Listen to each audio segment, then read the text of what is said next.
Hey everybody, and welcome back to another edition of the Press Enterprise High School Football Video Podcast.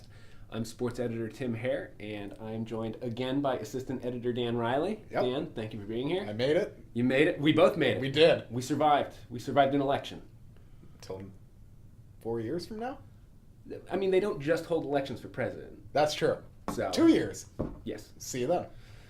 Way to go, civics class. We're not going to talk about politics because you're probably sick of that. We are going to talk about some football, though. We have 3 games this week in the Press Enterprise coverage area. We have Southern Columbia playing a very interesting Line Mountain team. We have Berwick going to Wyoming area in a District 2 4A semifinal. Mm-hmm. And we have the team that you covered last week, Danville, the number 3 seed, playing top-seeded Montoursville in the District 4 3A final. So let's start with that one, since that's the team that you saw last week. We said it. I feel like a lot of people said it. They thought that Loyal Sock, the team that Danville beat last week, was the team to beat in that field. Yeah. A lot of athletes, a lot of talent, a very good defense, strong line play. It seemed like Loyal Sock had everything that you need to win a district title. Danville won decisively. Why? Danville is a very good team. That's why. I mean, they're well-rounded in all 3 phases of the game. Maybe not to the point where they would like to be, but what I saw out of Danville is the team that was ranked in the top 5 in the state in the preseason. And what better time for them to be playing like a team that is ranked, that highly for a reason. Okay, but you say Danville's a very good team, and that's certainly true. Are they 27 points better than Loyal Sock? Was last week a blip, or is this indicative of a team that's playing just that well right now and can beat Montoursville? I think it's indicative of a team that is playing that well right now and can beat Montoursville. I mean, in week 3 when Danville and Montoursville played each other, it was a 12-point game. Montoursville won handily. But I see a team that has all the right pieces in place to be successful in order to match, Montoursville score for score, and I feel like Danville can do it. Okay, well, against Loyal Sock, yeah. They did a few things differently schematically. They did. What were they doing that allowed them to run that well against a pretty good defense? That was I think the biggest difference in that game for them. Danville. Their offensive coordinator Chris Coombe alternated between the wing tee and the power eye out of the backfield. It paid big dividends simply because the power eye, Danville was able to either use Trent Hilkert or Gannon Feldman as an extra blocker, and it seemed like Danville is just so quick off the ball that they're just pushing kids over. So they have the things up front that they were looking for. So I think. I think the game plan played a big part into Danville's success last week. If they're going to beat Montoursville this week, I think they're going to have to potentially use that same, game plan that they used. It was a pretty even mix of the power eye and the wing tee out of the backfield, and it kept Loyal Sock reeling. Now, not a lot of teams score 40 or more on Danville. That's traditionally a very good defense. Montoursville scored 42 when they played earlier this year. Mm-hmm. What did Montoursville do that allowed them to have that kind of offensive success, and what does Danville have to do to slow that offense down? It's going to be tough. Bryson Musina is Montoursville's quarterback. I think he's the game changer because in that game against Danville, he was able to fit the ball into a tight window to his receivers, in particular Tom Shee. Montoursville exposed Danville with the pass in week 3. So is it a matter of just getting pressure? Did they get in Musina's face at all the first time? They did, but not as successfully as they could have. I think part of that may have been Evan Hagenboo was out of that game too. He missed the first couple of weeks of the season, so they didn't have that extra rusher, and he's an extremely dominant rusher off the edge. So it's a different team. Both teams are different in terms of the way they were way back in week 3 as opposed to here we are in week 12. It's going to be interesting. So I know I picked against Danville last week. I haven't made my predictions yet, but I'm it looks like I'm leaning that way again to pick Montoursville. Who do you think wins this game? I'm going to go Montoursville. Give me a score. 28-21. Okay, so a little lower scoring. A little lower scoring. You think they have the success on defense that they need, but maybe not quite enough on offense? Yeah. It's just the Bryson Musina factor. Now let's switch gears here a little bit, and we'll talk about Berwick. Berwick playing well. Mm-hmm. Nice win last week over West Scranton. And Wyoming area really got a game with a Dallas team that barely made the playoffs, a 2-win Dallas team that played a 13-12 game with the top seed Wyoming area. Yeah. These teams, like Danville, Montoursville, Berwick, and Wyoming area, played in the regular season. Mm-hmm. Wyoming area won that one, and pretty decisively. Yep. And it was kind of a surprise at that point. You're looking at a game at that point, 34-20, and they ran on a Berwick defense that, at that point in the season seemed to be particularly strong against the run. Yeah. Do you think this game plays out differently? It certainly could. Well, of course it could. Do I think? I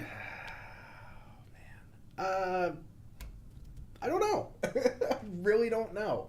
I know you're staring daggers at me, but I don't know.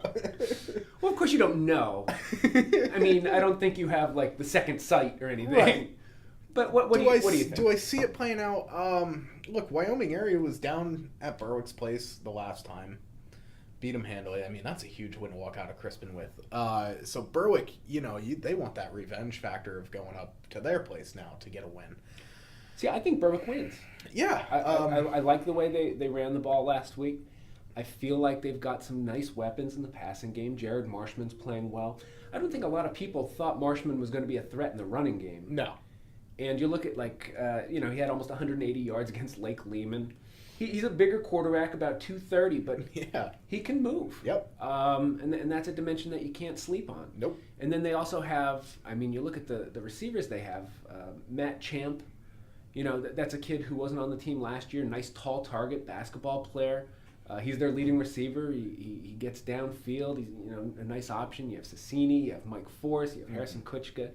I just feel like they have enough weapons where they don't have to just rely on Len Wida. Yeah. And they can be they can have a little variety of that offense and keep you guessing. And I also feel like the defense, and I felt it last time. I feel like the defense, the strength isn't in running with other teams that are just loaded with athletes like your Wyoming areas, your Sealands Groves, your Williamsports.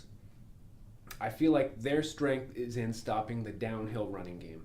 Just being strong between the tackles and, limiting you to short gains on first down, getting you into passing downs, which, Wyoming area, that's not really their game.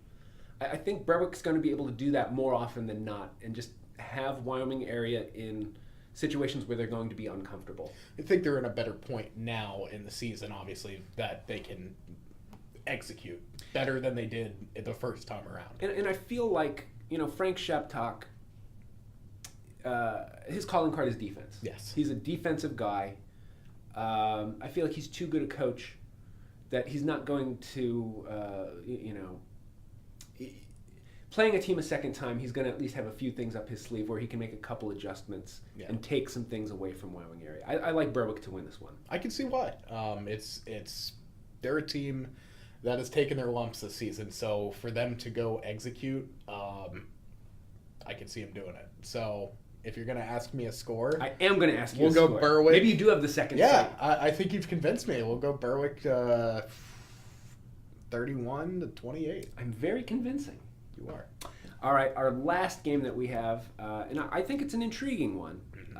Southern Columbia, the number 1 seed, the heavy favorite in District 4 2A. They host the semifinal with Line Mountain.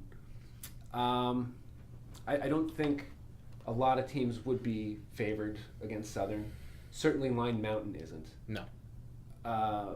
What do you think Line Mountain can be in this game? Yeah, and it's only because of what we had talked about before we came in here to do the podcast. You had mentioned the offense that they right. I covered Southern Columbia. I was the beat writer from 2002 to 2010. Yeah. So I saw Southern play Line Mountain a handful of times either in the playoffs, sometimes in the regular season. And, not a lot of teams run the option. Yeah. And the thing with the option, since it's such a unique offense, is that for a quarter or so, it's assignment football on defense. Yeah. One man's given the quarterback, you always hit the quarterback. One man's given the pitch man, one man gets the dive man. Yeah. But it's so tempting in that option when you see the quarterback, either fake or actually pitch, to abandon your assignment because your instinct is to pursue the ball. Yes. And sometimes it takes a quarter of just that game action to just get it in your head that I have to stay on my man. I cannot abandon my assignment. It's one thing to see it on film, but it's right, and it's one thing to walk through it in practice, and it's speed. Another thing when a team runs, that belly option as effectively as a line mountain does. Absolutely. And if Southern does have a weakness, it's in their front eight. I know Jim Roth hasn't been completely satisfied with what they've done up front. Selinsgrove ran for some yards. Tawanda last week ran for some yards. Mm-hmm. So I'm not saying that Line Mountain beats Southern, but I can see this being a very interesting game for a quarter or a half. Mm-hmm. Line Mountain getting some big gains on offense. Southern, trying to figure out those assignments and figuring out how to stop an offense that they haven't seen before. But I also don't think that Line Mountain, and I said it last week that I don't think any team can go touchdown for touchdown with Southern. That includes Line Mountain. I just think Southern can put together scoring drives of whether it's 10 plays, whether it's 2 plays. They just have too many weapons and too many ways to gain yards and score touchdowns. Doesn't seem to matter, really. I mean, eventually it seems like the Tigers are going to take over this one. So, I mean, so all that's left in the field, you have Line Mountain, and then on the other half of the bracket you have South Williamsport, who you've seen, and Wellsboro, who had a game with Hughesville last week, ended up pulling it out. They're the number 2 seed, undefeated. Mm-hmm. Assuming a Southern win this week, can either team on the other half of the bracket pull off the upset in a presumptive district title game against Southern? I don't think so. I don't either. No. Asked and answered. Yeah, I don't think so. So, good luck. Looking at how the East shakes out just statewide, do you see Southern going to Hershey? Because I think I don't think too many people would have thought so in August. I think everyone would agree that Southern is ahead of the assumed schedule with how many freshmen that they play. Yeah. But it's not August anymore. We're in November. Is this a team that can go to Hershey? It seems a lot more likely now. I just don't know what the rest of the state has on the East. Well, if you look in the East, you have Dunmore, who, that's obviously a traditionally strong program, and that's a team that would certainly test that front eight against Southern. They obviously like to run the ball. You have a very good Schuylkill team in District 11. You have West Catholic again, who lost a few kids, but still dangerous. I just feel like if Southern gets past Dunmore, I feel like Dunmore's the main threat. But I just go back to that thinking of who is going to match points with Southern, and I don't know that anyone can. Now you look at the West. Steel Valley, I think, would have to be a heavy favorite to come out of the West. They're just rolling over people. But I could definitely see a scenario where Southern meets up with Steel Valley December 10th in Hershey. I can't argue with that. What do you think of my grandpa sweater? You look like Mr. Rogers today a little bit. Yeah? Yeah. I'm not wearing the Chucks today. Won't you be my neighbor? That's how we should have started the podcast. I should have come in, changed my shoes. Yep. Taken the sweater off, right? Made myself comfortable. So you think we're going to have 2 teams alive after this week? Dogs and Tigers? Dogs and Tigers. That's the way it's looking right now, yeah. I think we're going to have football into December. I think you're right. Anything you'd like to add? That ought to do it for me. All right. Well done. Thank you. Well, if you liked what you heard, please check out pressenterpriseonline.com. The podcasts are embedded on the site. Our playbooks, we don't have any more for this season. All our coverage will be in the daily paper, but you can check out the playbooks from this past season. Our tweets from games, the live scoring updates on our scoreboard. So please check that out at pressenterpriseonline.com. And we will keep having podcasts as long as we have football. So please feel free to keep checking out the podcasts. I think that's going to do it for this week, though. So for Dan Reilly, I am sports editor Tim Hare, and we will see you next week.